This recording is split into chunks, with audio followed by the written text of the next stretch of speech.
안녕하세요. 오늘의 질문 강국진입니다. 제가 최근에는 책들 중에서 고전이고 많은 사람이 추천하지만 인터넷에는 그렇게 리뷰가 자세히 올라오지 않는 그런 책들을 리뷰를 시리즈로 하는 일을 가끔 하고 있습니다. 이번에는 그런 책 중에서 선과 모터사이클 관리술에 대해서 한번 소개를 해보겠습니다. 이 책은 제가 제일 좋아하는 책 중에 하나인데요. 1974년에 출간된 자전적인 소설입니다. 그리고 이 책은 역사상 가장 많이 팔린 철학책이라고 불리기도 합니다. 그래서 사실은 책을 좀 읽으신 분들은 모르는 분들이 없다고 할 만큼 유명한 책이기도 한데, 여러 가지 이유로 해서 이 책에 리뷰가 별로 없습니다. 그리고 리뷰가 있어도 어떻게 리뷰를 하냐면 한 15분이나 한 20분 동안 이제 이 책을 간략하게 소개를 하는 거죠. 그런데 보통 읽기 어려운 책들은 그렇게 20분 소개를 하는 게 의미가 없는 경우가 많거든요. 물론 의미가 없는 게 아니라 그것도 이제 중요하겠지만 좀 한계가 있는 경우가 많습니다. 그래서 지난번에는 부분과 전체라는 책을 예를 들어서 제가 두 장씩 두 장씩 끊어서 소개를 했습니다. 선과 모터사이클 관리술도 제가 이전부터 틈틈이 얘기하던 책이었는데, 마찬가지 이유로 해서 이 책을 그 책이라는 거는 뭐 이런 책인데 이런 얘기가 나와 라고 한 15분쯤 얘기하는 걸로는 별 의미가 없는 것 같아서 이 책의 맨 앞에 두 장에 대해서만 오늘 아주 간략히 한번 소개를 해볼까 합니다. 자, 그럼 이 책의 소개를 잠깐만 더 하면요. 이 책은 말씀드린 것처럼 소설이지만 자전적 소설입니다. 그래서 이 책에는 시작과 끝이 이제 오토바이를 타고 모터사이클을 타고 이제 주인공과 주인공 아들 그리고 존과 실비아라는 부부 이렇게 넷이서 여행을 하는 거거든요. 이 여행이 이제 소설이 아니라 실제로 1968년 7월에 17일 동안 있었던 여행이라고 합니다. 물론 소설이 실제랑 똑같지는 않겠죠. 근데 여행 자체나 그런 것은 실제로 있었다는 거죠. 그래서 이걸 지도에서 보면 얼마나 먼 거리가 되는가. 17일 동안 오토바이를 타고 가는 여행인데, 이게 미국의 중부 미네소타에서 미네아폴리스로부터 시작해서 오토바이를 막 달려서 서부 해안까지 가는 거거든요. 그래서 거의 아마 실제 운행 거리는 한 5,000km는 되지 않을까. 이 자로 돼도 거의 4,000km인데 실제로는 이게 길이 구불구불하기 때문에 더 많이 나올 겁니다. 그래서 17일 동안 오토바이를 타고 이렇게 먼 길을 여행하는 그 여행길 동안에 이제 저자가 여러 가지 느낀 것, 그리고 존 실비아 부부에 대해서 말하고 스스로의 과거에 대해서도 말하는 그런 여행 소설입니다. 그리고 여기 화면에서 잠깐 보여드렸는데 바로 이 문제의 오토바이죠. 위에 있는 게 이제 주인공과 주인공 아들이 탄 오토바이인 것 같고, 그 아래쪽에 있는 것이 존과 실비아가 탄 BMW 오토바이인 것 같습니다. 이런 오토바이를 타고 이제 초원을 달려서 17일 동안 여행을 하는 거죠.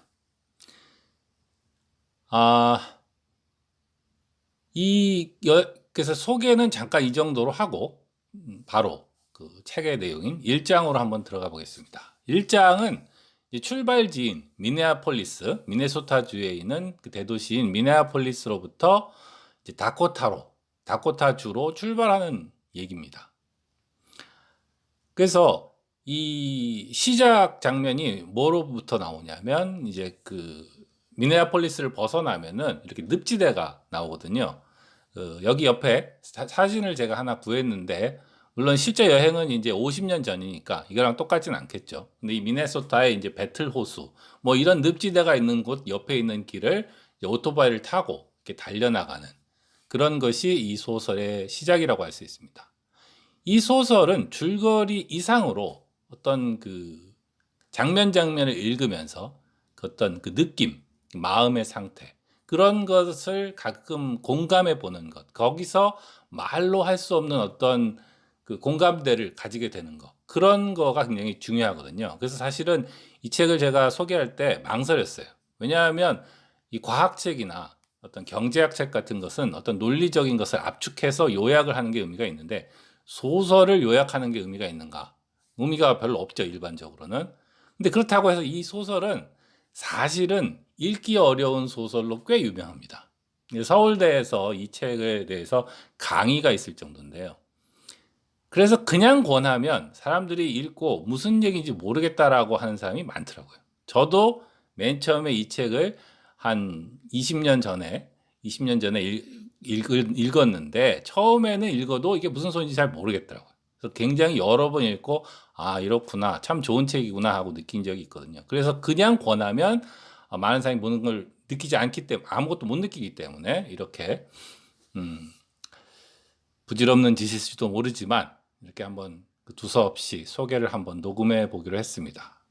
그래서 처음에 장면이 나올 때 이 주인공이 내가 이렇게 강조하는 것은 오토바이 여행에 관한 얘기인 것 같지만 사실은 오토바이 여행에 관한 것만도 아닌 것이 사람들이 많이 가는 길, 빠른 길, 이런 게 중요한 게 아니고 진짜 좋은 길은 사람들이 잘 가지 않는 길, 불편하지만 서두르지 않는 길, 이런 길에서 우리는 진정한 안식과 편안함에 도달할 수 있다.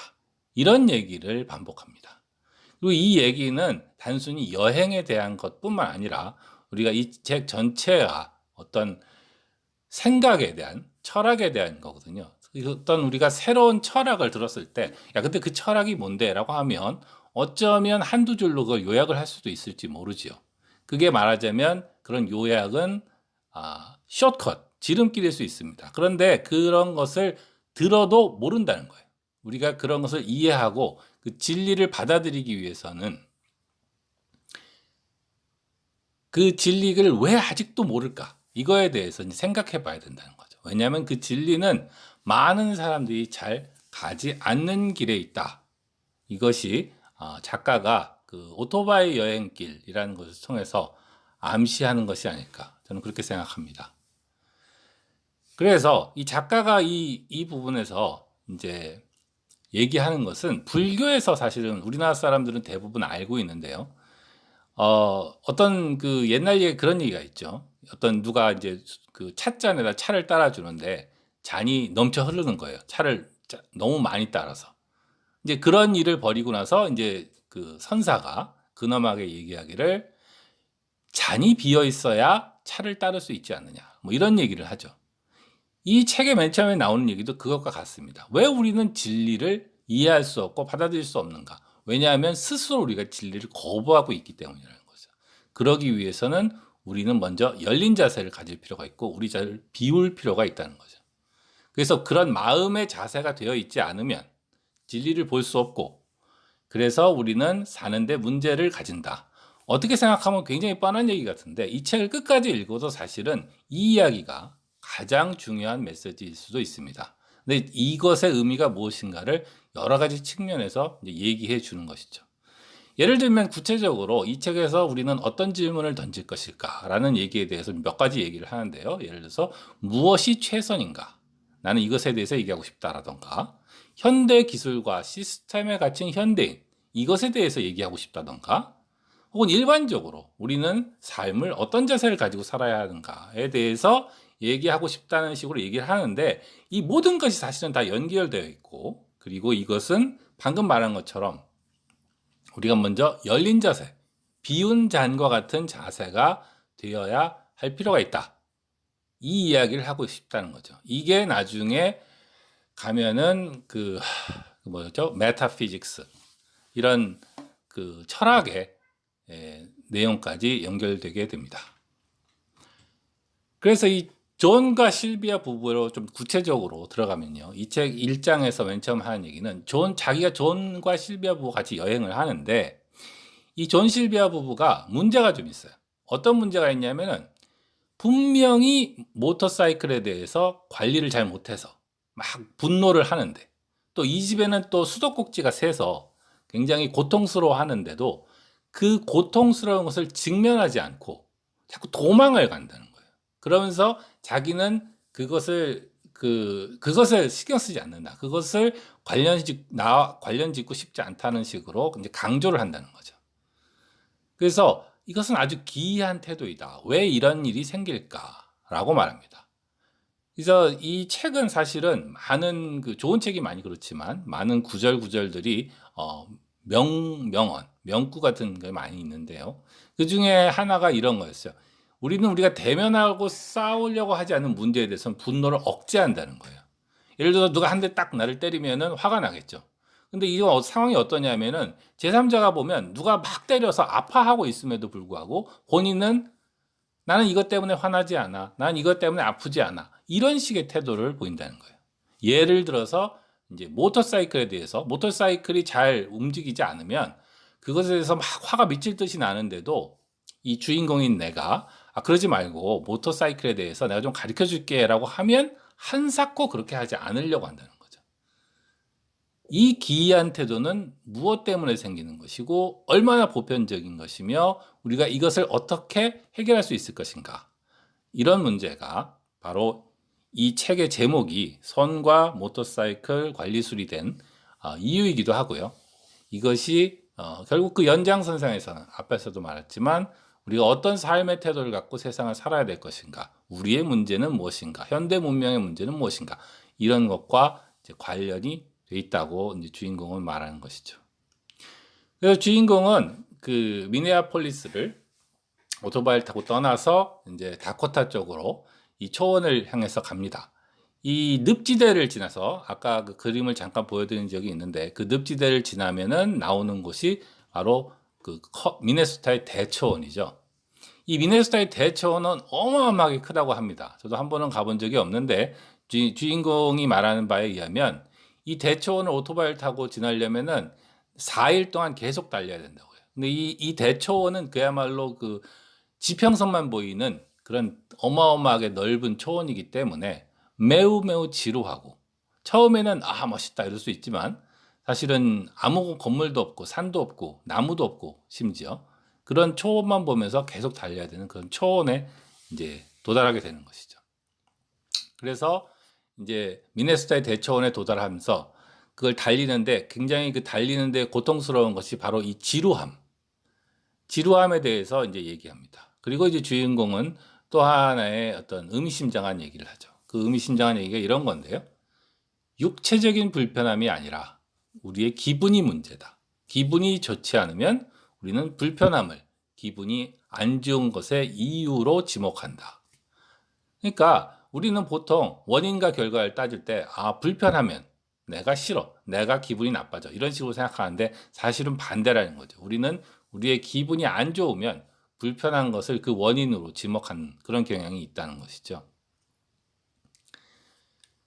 여기서 이 장에서 이제 주인공은 그 두 가지 에피소드를 말합니다. 하나는 아들과 함께 몇 년 전에 했던 여행에서 자기가 바보 같은 짓을 했던 것이고, 또 하나는 어떤 그 엉터리 같은 바이크 수리공한테 오토바이를 끌고 갔더니 수리를 엉망으로 해요. 이게 뭐 일을 엉망진창으로 하죠. 이 두 가지 에피소드를 말하고서 이 자기가 말하려고 하는 그 사례로 말하는 거죠. 왜 우리는 이렇게 멍청할까?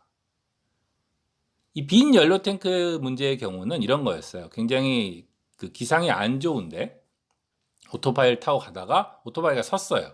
그러니까 당연히 우리가 보통 생각하기에는 비 때문에 오토바이가 고장났나 보다라고 생각을 하죠. 그런데 이 사람이 착각을 한 거였어요. 오토바이가 선 것은 그냥 연료가 없어서 선 거였거든요. 그걸 깨닫지 못하고 이제 전체 여행을 망쳐버린 거죠. 그리고 이제 그 오토바이 수리공이 엉터리 같다는 것은 오토바이를 수리하려고 끌고 갔더니 이 오토바이 수리공이 그 문제가 원인이 되는 거는 못 찾고 온갖 엉터리 같은 짓을 합니다. 그러면서 커다랗게 음악 틀어놓고 이거 바꾸고 저거 바꾸고 이제 괜찮아요 하고 이제 성의 없이 막 이러는 거죠. 그걸 보고 오토바이 수리공에 대해서 이건 나 도저히 못 맡기겠다. 내가 차라리 배우는 게 낫겠다. 이런 생각을 해서 주인공이 이제 오토바이 관리에 대해서 공부를 하게 되었다고 합니다. 이런 사례를 통해서 이제 주인공이 배우게 된 것은 한마디로 나는 누구인가와 내가 하는 일의 분리는 옳지 않다. 뭐 이런 식으로 요약을 하는데요. 이게 뭐냐 하면은 우리가 뭔가를 할 때는 그것에 완전히 그 몰입을 해야 된다는 거죠. 몰입을. 그렇지 않고 생각의 반쯤은 딴 데가 있고 나머지 반쯤은 뭐 일에 있는, 예를 들어서 그 오토바이 수리공이 오토바이를 찬찬히 살펴보는 것이 아니라 온갖 선입견에 차서 음악은 크게 틀어놓고 신나게 춤추면서 렌치를 막 돌리는 그런 식으로 하면 수리가 엉망이 된다는 거죠. 굉장히 뻔한 얘기였죠. 그런 식으로 집중하지 않고 일을 처리하면 일이 엉망이 되는 거 아니야? 이런데 단순히 집중을 하냐 안 하냐가 아니라 이 그 주인공이 하고 싶은 말은, 우리는 너무 그 선입견과 이러할 것이 분명하다라는 그 가정 때문에 자꾸 일을 대충 한다는 거예요. 대충. 생각은 딴 데 있고 손만 움직인다든가 이런 식으로. 우리가 살아가는 진정한 방법은 우리 앞의 일에 집중을 해야 된다는 거죠. 근데 사실은 앞에 나온 어떤 우리가 먼저 잔을 비워야 채울 수 있다라던가, 지금 어떤 일에 집중을 해야 그 일을 잘할 수 있다, 이런 얘기는 마치 그 불교의 그 참선 그런 데서 나오는 얘기와도 비슷하죠. 저자는 이 책을 불교에 대한 책이 아니라고 말하고 있습니다. 비록 제목은 선과 모터사이클 관리술이지만, 하지만 이 책을 읽어보면 실제로 이렇게 어떤 불교 얘기는 안 하면서도 어떤 불교 혹은 선불교 쪽의 메시지가 그 아래에 깔려 있는 것 같은 얘기를 듣게 됩니다. 이 책은 철학적이지만 저는 이 책에 나오는 나중엔 더 많이 나오겠지만 어떤 철학이 논리적으로 엄밀한가라던가 뭐 그런 것이 가장 중요한 건 아니라고 생각해요. 이 책은 그거 이전에 우리가 하나의 어떤 일관성 있는 사고방식을 배울 수 있는 그런 기회를 줍니다. 그리고 이 책에서 강조하는 게 어떻게 말하면 그거죠. 멈추고 천천히 생각하라. 아주 간단하죠. 멈추고 천천히 생각하라. 그걸 누가 몰라. 누가 모르나 하지만 이것을 실천하는 사람은 별로 없거든요. 그냥 다 급하죠. 두 가지 한꺼번에 해야 되고 생각은 딴 데가 있고 멈추고 천천히 하지 않습니다. 상대방을 찬찬히 관찰하지 않아요. 일을 그런 식으로 온 신경을 다해서 하는 것이 아니라 대충대충 하죠. 그러면서 엉터리 같은 일이 마구 벌어지는데 그것을 해결할 수 없다는 거죠. 그것이 현대인의 문제이기도 하다는 겁니다. 그것이 과연 어떻게 앞에서 말한 그 존과 그 실비아 부부의 문제와도 연결되는가, 이런 얘기는 이제 뒤에서도 나옵니다. 제가 이 책이 소설이기 때문에 사실은 사진을 몇 장 가져오긴 했지만 그 여행에 대한 부분은 자세하게 설명할 수가 없습니다. 그래서 사실은 이렇게 녹음을 하지만 이걸 다시 들어보고 올릴지 말지는 잘 모르겠어요. 그러나 한번 올려보고 재미있다고 생각하면은 이제 이 소설의 다른 부분에 대해서도 한번 계속 녹음을 해볼까 합니다. 자, 그럼 조금이라도 재밌게 들으셨으면 좋겠습니다. 이 책은 참 좋은 책입니다. 거듭 말씀드리지만 이 책을 읽는 것과 제가 말한 건 틀리죠. 한번 읽어보시면 좋겠습니다. 자, 오늘은 여기까지 하겠습니다. 오늘의 질문 강국진이었습니다. 안녕히 계세요.